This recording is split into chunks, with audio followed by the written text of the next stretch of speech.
بسم الله الرحمن الرحيم. الحمد لله الذي أنزل على عبده الكتاب ولم يجعل له عوجا قيما لينذر بأسا شديدا من لدنه ويبشر المؤمنين الذين يعملون الصالحات أن لهم أجرا حسنا ماكثين فيه أبدا وينذر الذين قالوا اتخذ الله ولدا ما لهم به من علم ولا لآبائهم كبرت كلمة تخرج من أفواههم إن يقولون إلا كذبا فلعلك باخع نفسك على آثارهم إن لم يؤمنوا بهذا الحديث أسفا إنا جعلنا ما على الأرض زينة لها لنبلوهم أيهم أحسن عملا وإنا لجاعلون ما عليها صعيدا جرزا أم حسبت أن أصحاب الكهف والرقيم كانوا من آياتنا عجبا إذ أوى الفتية إلى الكهف فقالوا ربنا آتنا من لدنك رحمة وهيئ لنا من أمرنا رشدا فضربنا على آذانهم في الكهف سنين عددا ثم بعثناهم لنعلم أي الحزبين أحصى لما لبثوا أمدا نحن نقص عليك نبأهم بالحق إنهم فتية آمنوا بربهم وزدناهم هدى وربطنا على قلوبهم إذ قاموا فقالوا ربنا رب السماوات والأرض لن ندعو من دونه إلها لقد قلنا إذا شططا هؤلاء قومنا اتخذوا من دونه آلهة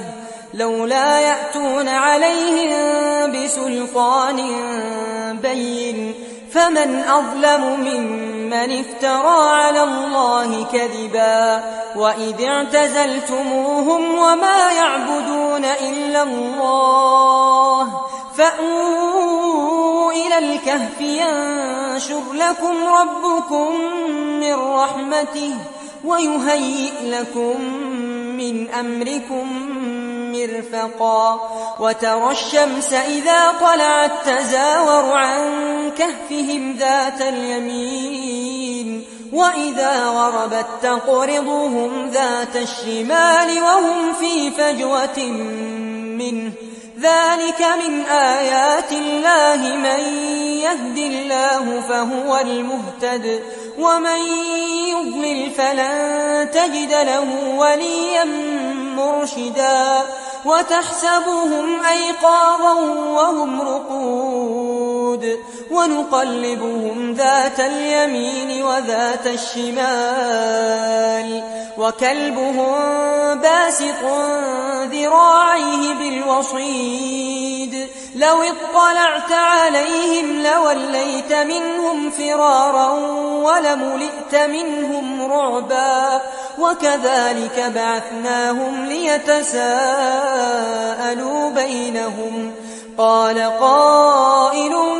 منهم كم لبثتم قالوا لبثنا يوما أو بعض يوم قالوا ربكم أعلم بما لبثتم فابعثوا أحدكم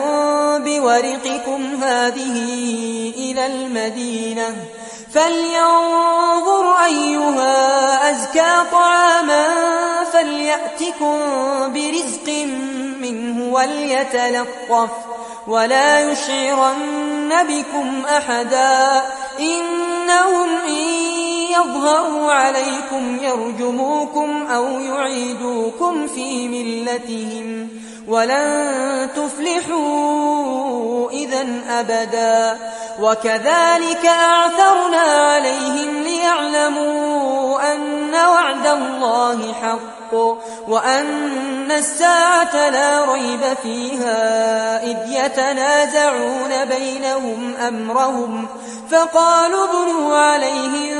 بنيانا ربهم أعلم بهم قال الذين غلبوا على أمرهم لنتخذن عليهم مسجدا سيقولون ثلاثة رابعهم كلبهم ويقولون خمسة سادسهم كلبهم رجما بالغيب ويقولون سبعة وثامنهم كلبهم قل ربي أعلم بعدتهم ما يعلمهم إلا قليل فلا تمار فيهم إلا مراء ظاهرا ولا تستفت فيهم منهم أحدا ولا تقولن لشيء إني فاعل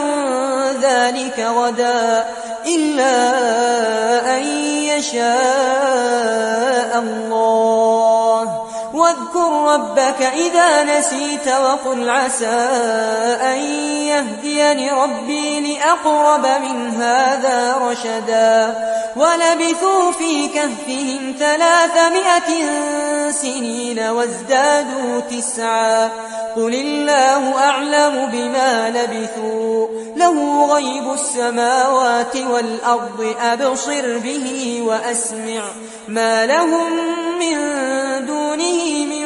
ولي ولا يشرك في حكمه أحدا واتل ما أوحي إليك من كتاب ربك لا مبدل لكلماته ولن تجد من دونه ملتحدا واصبر نفسك مع الذين يدعون ربهم بالغداة والعشي يريدون وجهه ولا تعد عيناك عنهم تريد زينة الحياة الدنيا ولا تطع من أغفلنا قلبه عن ذكرنا واتبع هواه وكان أمره فرطا وقل الحق من ربكم فمن شاء فليؤمن ومن شاء فليكفر إنا أعتدنا للظالمين نارا أحاط بهم سرادقها وإن يستغيثوا يغاثوا بماء كالمهل يشوي الوجوه بئس الشراب وساءت مرتفقا إن الذين آمنوا وعملوا الصالحات إنا لا نضيع أجر من أحسن عملا أولئك لهم جنات عدن تجري من تحتهم الأنهار يحلون فيها من أساور من ذهب ويلبسون ثيابا خضرا من سندس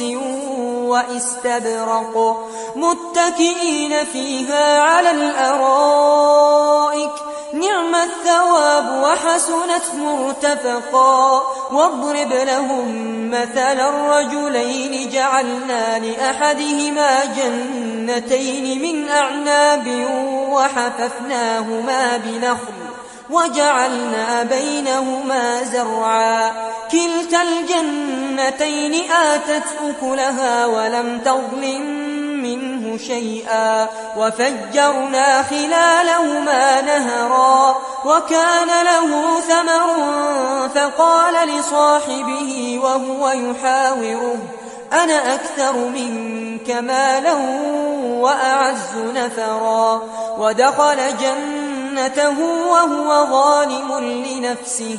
قال ما أظن أن تبيد هذه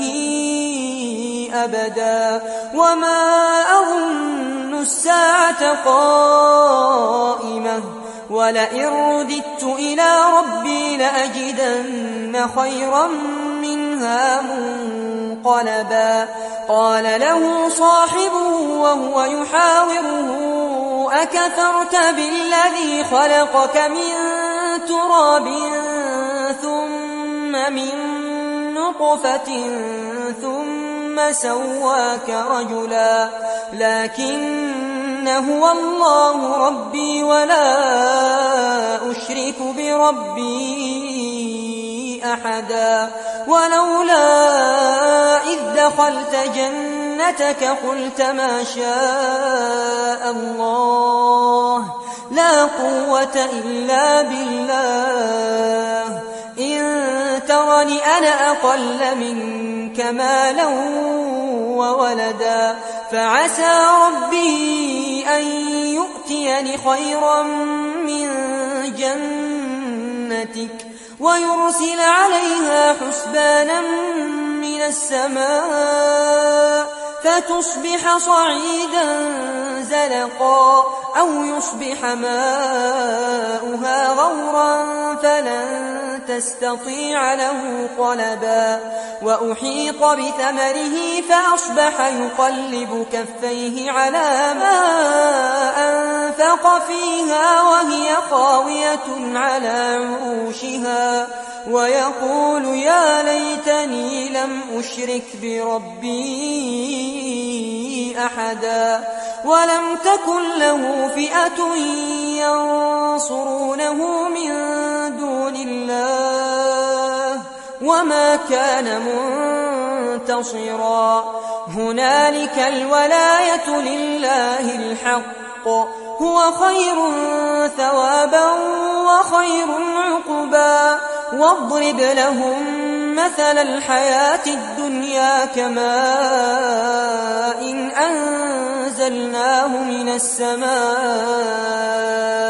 فاختلط به نبات الأرض فأصبح هشيما تذروه الرياح وكان الله على كل شيء مقتدرا المال والبنون زينة الحياة الدنيا والباقيات الصالحات خير عند ربك ثوابا وخير أملا ويوم نسير الجبال وترى الأرض باردة وحشرناهم فلم نغادر منهم أحدا وعرضوا على ربك صفا لقد جئتمونا كما خلقناكم أول مرة بل زعمتم أن لن نجعل لكم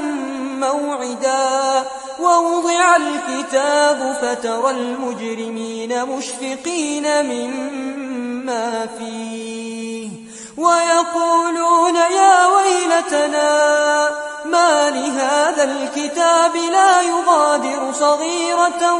ولا كبيرة إلا أحصاها ووجدوا ما عملوا حاضرا ولا يظلم ربك أحدا وإذ قلنا للملائكة اسجدوا لآدم فسجدوا إلا إبليس كان من الجن ففسق عن أمر ربه أفتتخذونه وذريته أولياء من دوني وهم لكم عدو بئس للظالمين بدلا ما أشهدتهم خلق السماوات والأرض ولا خلق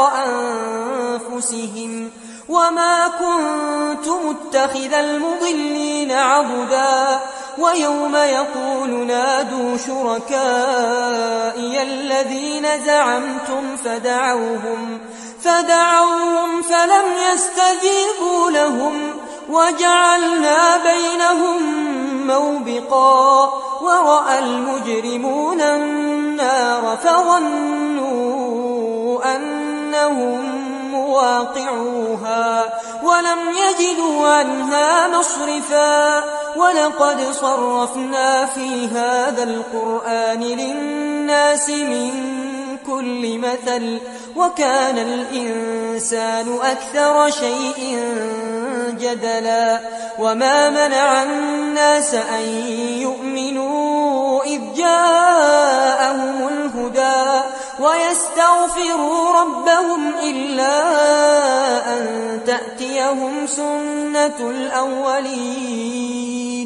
أو يأتيهم العذاب قبلا وما نرسل المرسلين إلا مبشرين ومنذرين ويجادل الذين كفروا بالباطل ليدحضوا به الحق واتخذوا آياتي وما أنذروا هزوا ومن أظلم ممن ذكر بآيات ربه فأعرض عنها ونسي ما قدمت يداه إنا جعلنا على قلوبهم أكنة أن يفقهوه وفي آذانهم وقرا وإن تدعهم إلى الهدى فلن يهتدوا إذا أبدا وربك الغفور ذو الرحمة لو يؤاخذهم بما كسبوا لعجل لهم العذاب بل لهم موعد لن يجدوا من دونه موئلا وتلك القرى أهلكناهم لما ظلموا وجعلنا لمهلكهم موعدا وإذ قال موسى لفتاه لا أبرح حتى أبلغ مجمع البحرين أو أمضي حقبا فلما بلغا مجمع بينهما نسيا حوتهما فاتخذ سبيله في البحر سربا فلما جاوزا قال لفتاه آتنا غداءنا لقد لقينا من سفرنا هذا نصبا قال أرأيت إذ أوينا إلى الصخرة فإني نسيت الحوت وما أنسانيه إلا الشيطان أن أذكره واتخذ سبيله في البحر عجبا قال ذلك ما كنا نبغ فارتدا على آثارهما قصصا فوجدا عبدا من عبادنا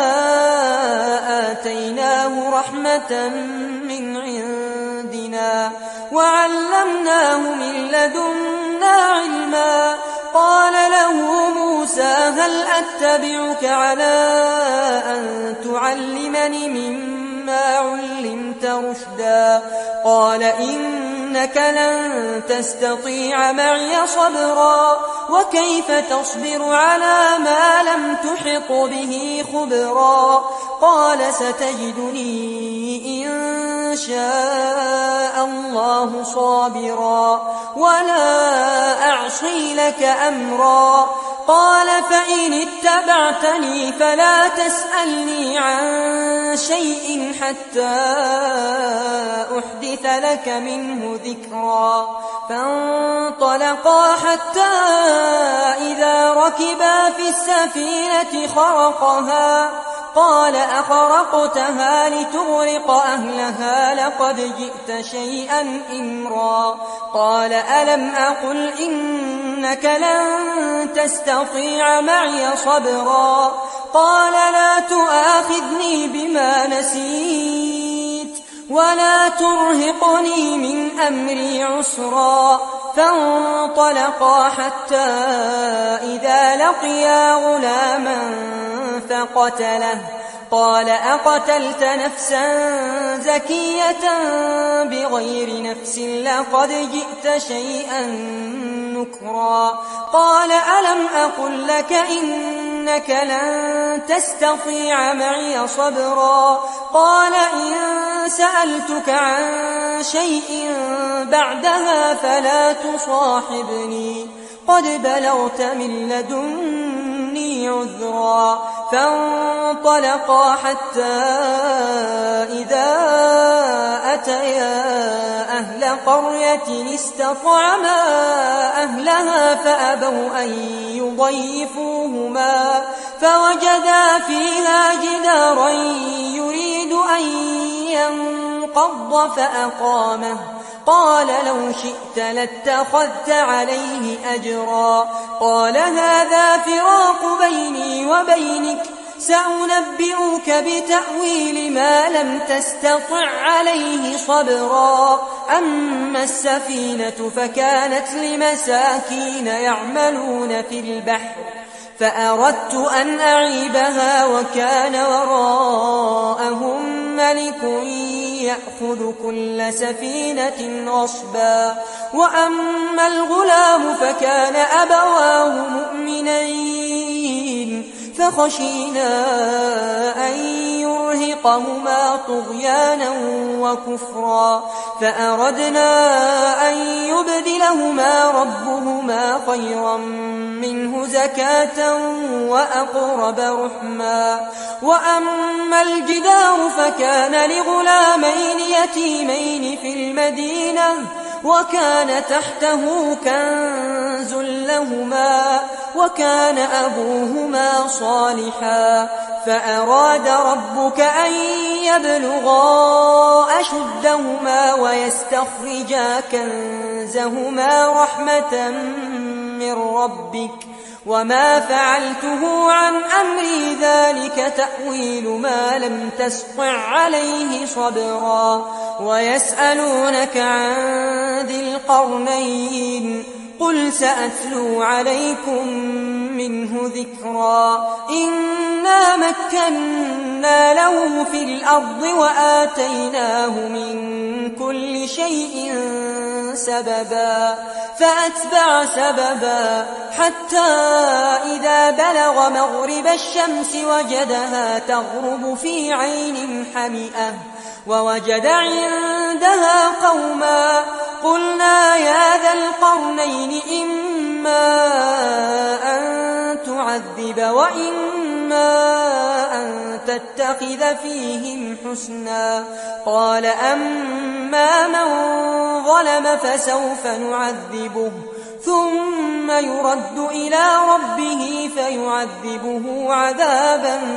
نكرا وأما من آمن وعمل صالحا فله جزاء الحسنى وسنقول له من أمرنا يسرا ثم أتبع سببا حتى إذا بلغ مطلع الشمس وجدها تطلع على قوم لم نجعل لهم من دونها سترا كذلك وقد أحطنا بما لديه خبرا ثم أتبع سببا حتى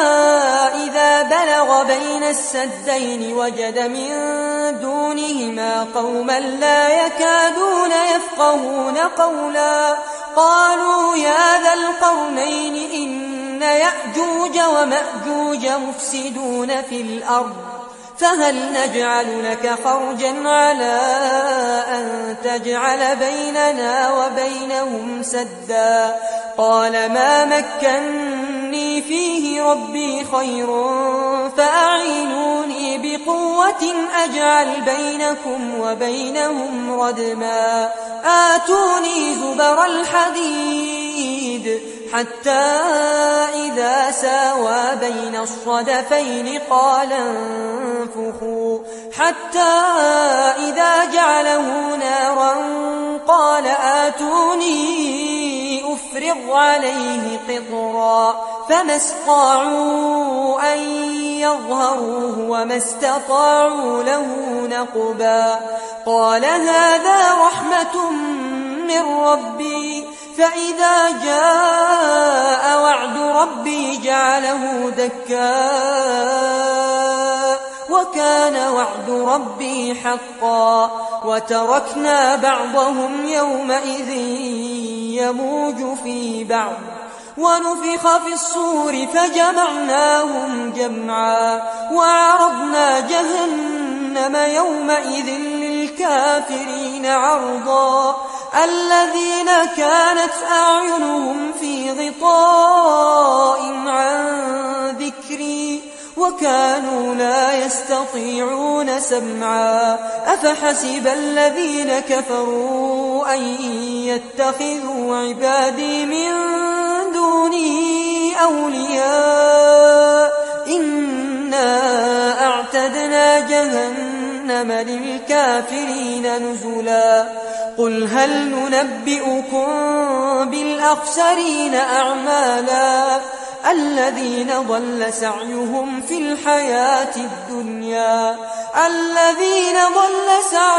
في الحياة الدنيا وهم يحسبون أنهم يحسنون صنعا أولئك الذين كفروا بآيات ربهم ولقائه فحبطت أعمالهم فلا نقيم لهم يوم القيامة وزنا ذلك جزاؤهم جهنم بما كفروا واتخذوا آياتي ورسلي هزوا إن الذين آمنوا وعملوا الصالحات كانت لهم جنات الفردوس نزلا خالدين فيها لا يبغون عنها حولا قل لو كان البحر مدادا لكلمات ربي لنفد البحر قبل أن تنفد كلمات ربي ولو جئنا بمثله مددا قل إنما أنا بشر مثلكم يوحى إلي أنما إلهكم إله واحد فمن كان يرجو لقاء ربه فليعمل عملا صالحا ولا يشرك بعبادة ربه أحدا الرحمن الرحيم ياسين والقرآن الحكيم إنك لمن المرسلين على صراط مستقيم تنزيل العزيز الرحيم لتنذر قوما ما أنذر آباؤهم فهم غافلون لقد حق القول على أكثرهم فهم لا يؤمنون إنا جعلنا في أعناقهم أغلالا فهي إلى الأذقان فهم مقمحون وجعلنا من بين أيديهم سدا ومن خلفهم سدا فأغشيناهم فهم لا يبصرون وسواء عليهم أأنذرتهم أم لم تنذرهم لا يؤمنون إنما تنذر من اتبع الذكر وخشي الرحمن بالغيب فبشره بمغفرة وأجر كريم إنا نحن نحيي الموتى ونكتب ما قدموا وآثارهم وكل شيء أحصيناه في إمام مبين واضرب لهم مثلا أصحاب القرية إذ جاءها المرسلون إذ أرسلنا إليهم 2 فكذبوهما فعززنا بثالث فقالوا إنا إليكم مرسلون قالوا ما أنتم إلا بشر مثلنا وما أنزل الرحمن من شيء إن أنتم إلا تكذبون قالوا ربنا يعلم إنا إليكم لمرسلون وما علينا إلا البلاغ المبين قالوا إن إنا تطيرنا بكم لئن لم تنتهوا لنرجمنكم وليمسنكم منا عذاب أليم قالوا طائركم معكم أئن ذكرتم بل أنتم قوم مسرفون وجاء من أقصى المدينة رجل يسعى قال يا قوم اتبعوا المرسلين اتبعوا من لا يسألكم أجرا وهم مهتدون وما لي لا أعبد الذي فطرني وإليه ترجعون أأتخذ من دونه آلهة إن يردني الرحمن بضر لا تغن عني شفاعتهم شيئا ولا ينقذون إني إذا لفي ضلال مبين إني آمنت بربكم فاسمعون قيل ادخل الجنة قال يا ليت قومي يعلمون بما غفر لي ربي وجعلني من المكرمين وما أنزلنا على قومه من بعده من جند من السماء وما كنا منزلين إن كانت إلا صيحة واحدة فإذا هم خامدون يا حسرة على العباد ما يأتيهم من رسول إلا كانوا به يستهزئون ألم يروا كم أهلكنا قبلهم من القرون أنهم إليهم لا يرجعون وإن كل لما جميع لدينا محضرون وآية لهم الأرض الميتة أحييناها وأخرجنا منها حبا فمنه يأكلون وجعلنا فيها جنات من نخيل وأعناب وفجرنا فيها من العيون ليأكلوا من ثمره وما عملته أيديهم أفلا يشكرون سبحان الذي خلق الأزواج كلها مما تنبت الأرض ومن أنفسهم ومما لا يعلمون وآية لهم الليل نسلخ منه النهار فإذا هم مظلمون والشمس تجري لمستقر لها ذلك تقدير العزيز العليم والقمر قدرناه منازل حتى عاد كالعرجون القديم لا الشمس ينبغي لها أن تدرك القمر ولا الليل سابق النهار وكل في فلك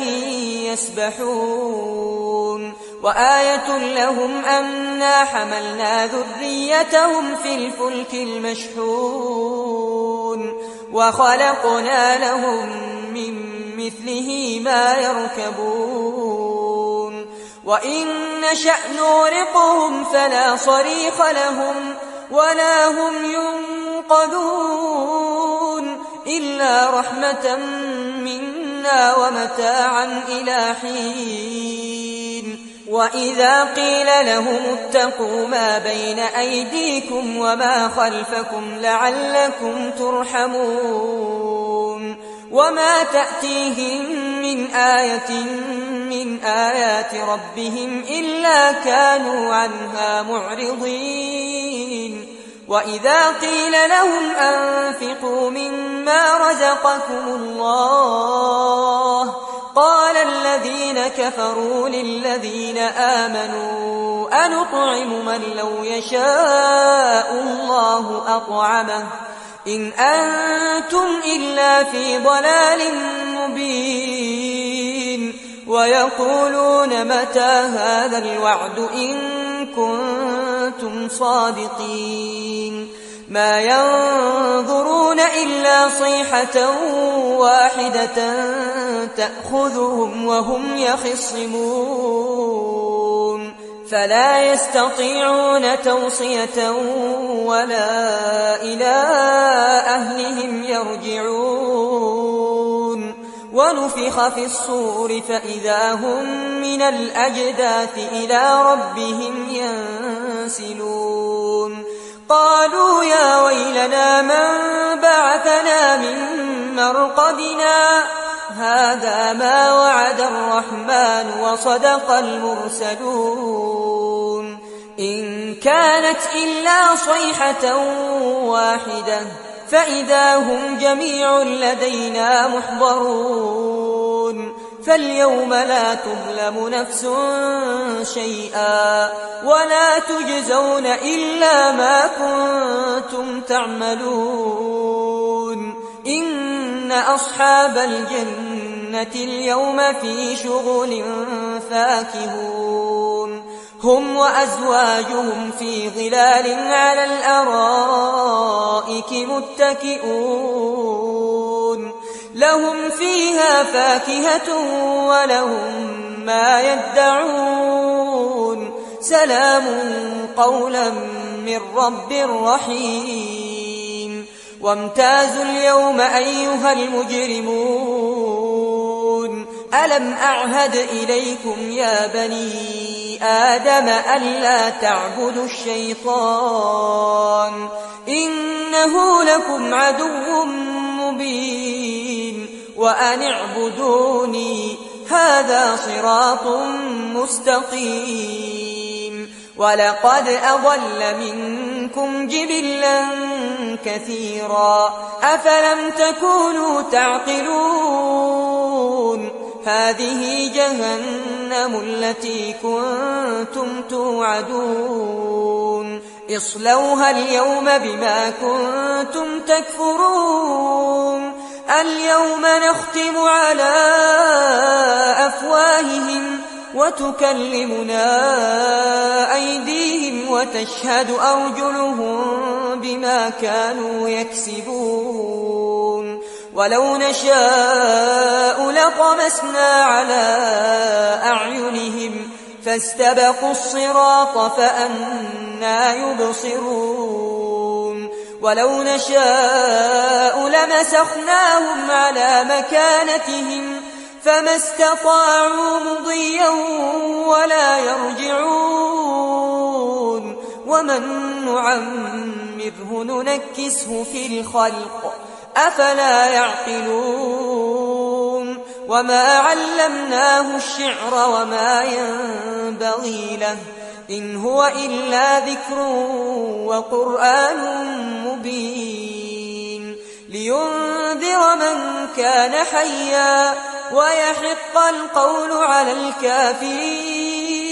أولم يروا أنا خلقنا لهم مما عملت أيدينا أنعاما فهم لها مالكون وذللناها لهم فمنها ركوبهم ومنها يأكلون ولهم فيها منافع ومشارب أفلا يشكرون واتخذوا من دون الله آلهة لعلهم ينصرون لا يستطيعون نصرهم وهم لهم جند محضرون فلا يحزنك قولهم إنا نعلم ما يسرون وما يعلنون أولم ير الإنسان أنا خلقناه من نطفة فإذا هو خصيم مبين وضرب لنا مثلا ونسي خلقه قال من يحيي العظام وهي رميم قل يحييها الذي أنشأها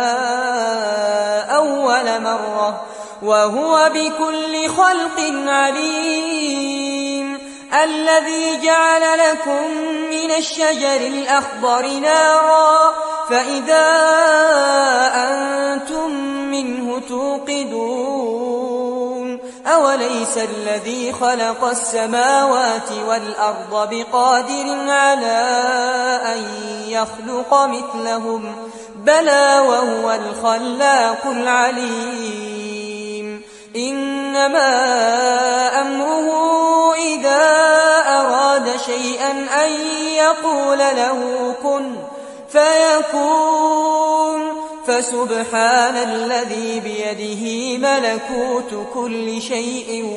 وإليه ترجعون بسم الله الرحمن الرحيم الرحمن علم القرآن خلق الإنسان علمه البيان الشمس والقمر بحسبان والنجم والشجر يسجدان والسماء رفعها ووضع الميزان ألا تطغوا في الميزان وأقيموا الوزن بالقسط ولا تخسروا الميزان والأرض وضعها للأنام فيها فاكهة والنخل ذات الأكمام والحب ذو العصف والريحان فبأي آلاء ربكما تكذبان خلق الإنسان من صلصال كالفخار وخلق الجان من مارج من نار فبأي آلاء ربكما تكذبان رب المشرقين ورب المغربين فبأي آلاء ربكما تكذبان مرج البحرين يلتقيان بينهما برزخ لا يبغيان فبأي آلاء ربكما تكذبان يخرج منهما اللؤلؤ والمرجان فبأي آلاء ربكما تكذبان وله الجوار المنشآت في البحر كالأعلام فبأي آلاء ربكما تكذبان كل من عليها فان ويبقى وجه ربك ذو الجلال والإكرام فبأي آلاء ربكما تكذبان يسأله من في السماوات والأرض كل يوم هو في شأن فبأي آلاء ربكما تكذبان سنفرغ لكم أيها الثقلان فبأي آلاء ربكما تكذبان يا معشر الجن والإنس إن استطعتم أن تنفذوا من أقطار السماوات والأرض فانفذوا لا تنفذون إلا بسلطان فبأي آلاء ربكما تكذبان يرسل عليكما شواظ من نار ونحاس فلا تنتصران فبأي آلاء ربكما تكذبان فإذا انشقت السماء فكانت وردة كالدهان فبأي آلاء ربكما تكذبان فيومئذ لا يسأل عن ذنبه إنس ولا جان فبأي آلاء ربكما تكذبان يعرف المجرمون بسيماهم فيؤخذ بالنواصي والأقدام فبأي آلاء ربكما تكذبان هذه جهنم التي يكذب بها المجرمون يطوفون بينها وبين حميم آن فبأي آلاء ربكما تكذبان ولمن خاف مقام ربه جنتان فبأي آلاء ربكما تكذبان ذواتا أفنان فبأي آلاء ربكما تكذبان فيهما عينان تجريان فبأي آلاء ربكما تكذبان فيهما من كل فاكهة زوجان فبأي آلاء ربكما تكذبان متكئين على فرش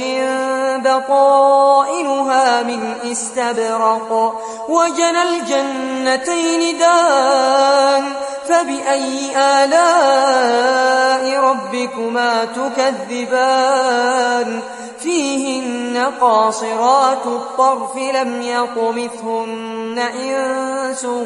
قبلهم ولا جان فبأي آلاء ربكما تكذبان كأنهن الياقوت والمرجان فبأي آلاء ربكما تكذبان هل جزاء الإحسان إلا الإحسان فبأي آلاء ربكما تكذبان ومن دونهما جنتان فبأي آلاء ربكما تكذبان مدهامتان فبأي آلاء ربكما تكذبان فيهما عينان نضاختان فبأي آلاء ربكما تكذبان فيهما فاكهة ونخل ورمان فبأي آلاء ربكما تكذبان فيهن خيرات حسان فبأي آلاء ربكما تكذبان حور مقصورات في الخيام فبأي آلاء ربكما تكذبان لم يطمثهن إنس قبلهم ولا جان فبأي آلاء ربكما تكذبان متكئين على رفرف خضر وعبقري حسان فبأي آلاء ربكما تكذبان تبارك اسم ربك ذي الجلال والإكرام بسم الله الرحمن الرحيم إذا وقعت الواقعة ليس لوقعتها كاذبة خافضة رافعة إذا رجت الأرض رجا وبست الجبال بسا فكانت هباء منبثا وكنتم أزواجا ثلاثة فأصحاب الميمنة ما أصحاب الميمنة وأصحاب المشأمة ما أصحاب المشأمة والسابقون السابقون أولئك المقربون في جنات النعيم ثلة من الأولين وقليل من الآخرين على سور موضونة متكئين عليها متقابلين يطوف عليهم ولدان مخلدون بأكواب وأباريق وكأس من معين لا يصدعون عنها ولا ينزفون وفاكهة مما يتخيرون ولحم طير مما يشتهون وحور عين كأمثال اللؤلؤ المكنون جزاء بما كانوا يعملون لا يسمعون فيها لغوا ولا تأثيما إلا قيلا سلاما سلاما وأصحاب اليمين ما أصحاب اليمين في سدر مخضود وطلح منضود وظل ممدود وماء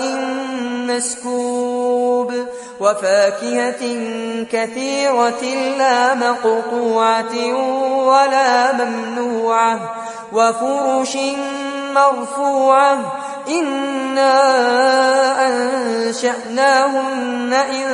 شاء فجعلناهن أبكارا عربا أترابا لأصحاب اليمين ثلة من الأولين وثلة من الآخرين وأصحاب الشمال ما أصحاب الشمال في سموم وحميم وظل من يحموم لا بارد ولا كريم إنهم كانوا قبل ذلك مترفين وكانوا يصرون على الحنث العظيم وكانوا يقولون أئذا متنا وكنا ترابا وعظاما أئنا لمبعوثون أو آباؤنا الأولون قل إن الأولين والآخرين لمجموعون إلى ميقات يوم معلوم ثم إنكم أيها الضالون المكذبون لآكلون من شجر من زقوم فمالئون منها البطون فشاربون عليه من الحميم فشاربون شرب الهيم هذا نزلهم يوم الدين نحن خلقناكم فلولا تصدقون أفرأيتم ما تمنون أأنتم تخلقونه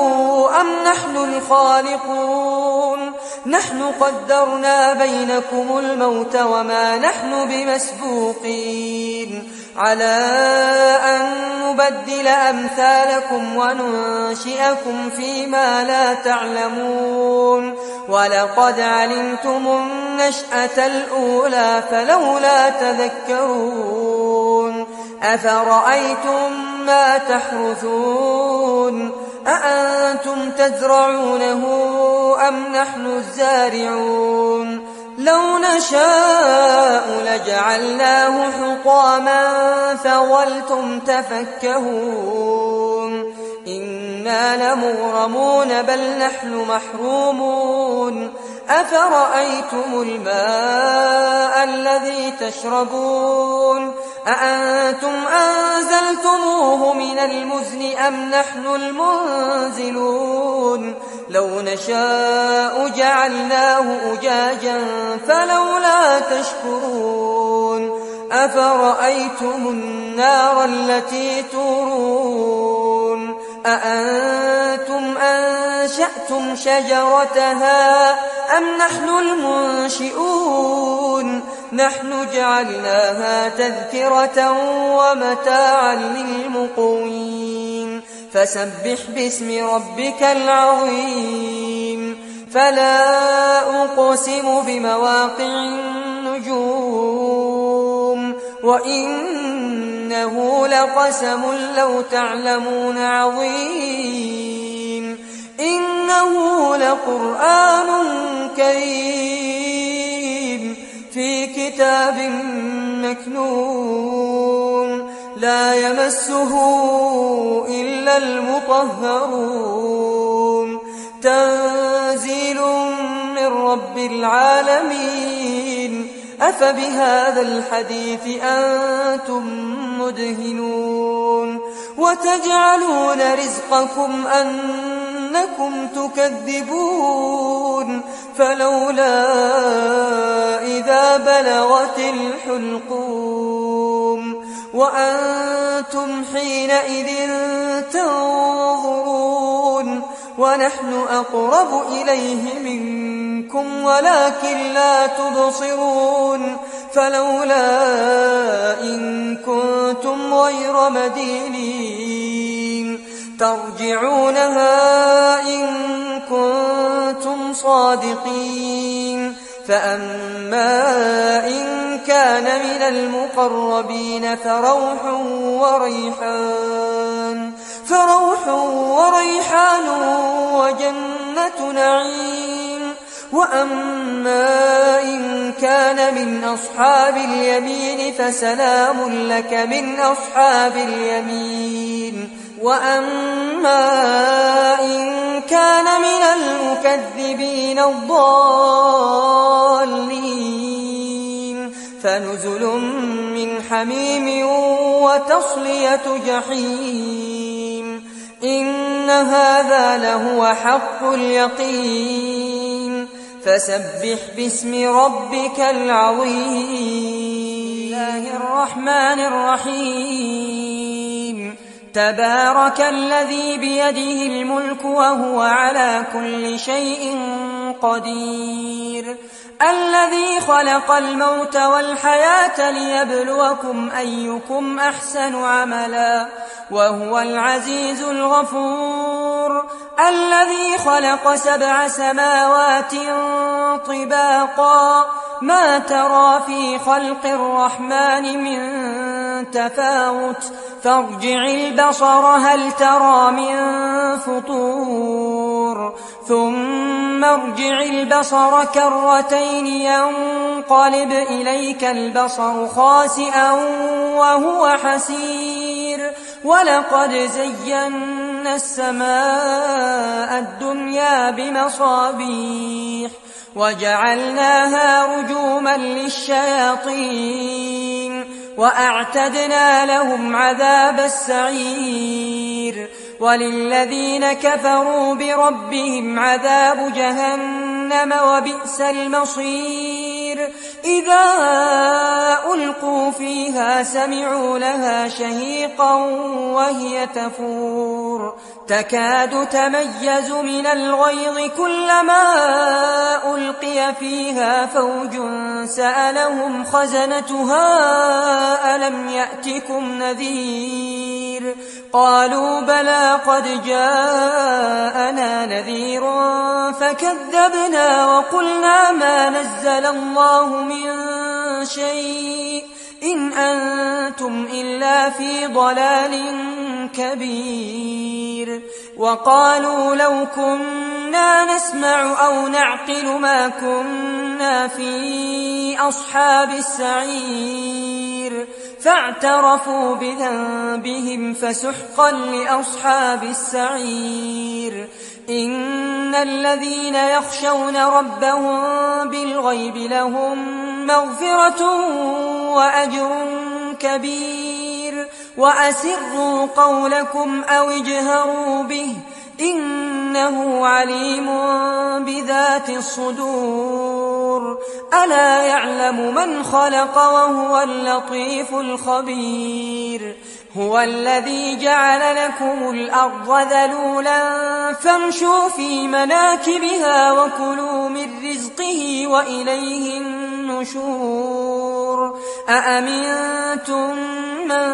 في السماء أن يخسف بكم الأرض فإذا هي تمور أم أمنتم من في السماء أن يرسل عليكم حاصبا فستعلمون كيف نذير ولقد كذب الذين من قبلهم فكيف كان نكير أولم يروا إلى الطير فوقهم صافات